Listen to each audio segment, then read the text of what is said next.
...2025-yil 30-dekabr kuni hurmatli Prezidentimiz tomonidan 269-sonli farmon imzolandi.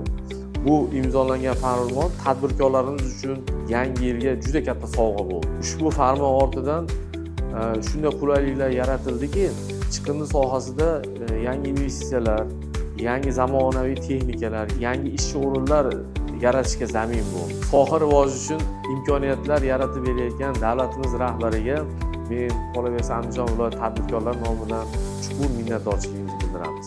Shuni ayta olamanki, berilayotgan imtiyozlar ortidan biz tadbirkorlar yurtimizni haqiqiy toza makonga aylantirishga va'da beramiz.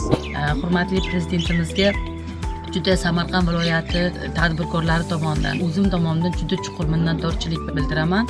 Bizni sanitar korxonalar yana kengayishga, katta korxonalarimizni ochishimizga, investitsiya olib kirishimizga juda katta imtiyozlar berdi. Tamojniy to'lovlarini ochib berdilar.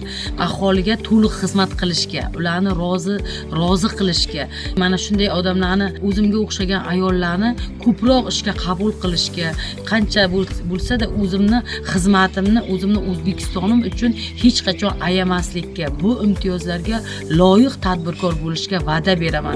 Muhtaram Prezidentimizning g'amxo'rliklari, bizlarga e'tiborlari, birinchidan ijtimoiy sohalarimizda, mana ish haqqi sohalarida soliqni 1% qilib berdilar. Foyda solig'ini ham 1% qilib berdilar. Shu fursatdan foydalanib muhtaram Prezidentimizga juda katta minnatdorchilik bildirmoqchiman.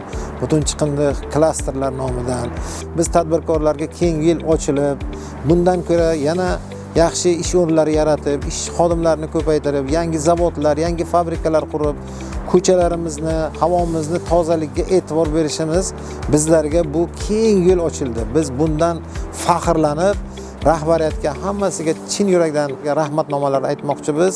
Biz chiqindichilarga e'tiborlari mana shu darajada oshganligidan biz undan ham chuqurroq ishlashga harakat qilamiz.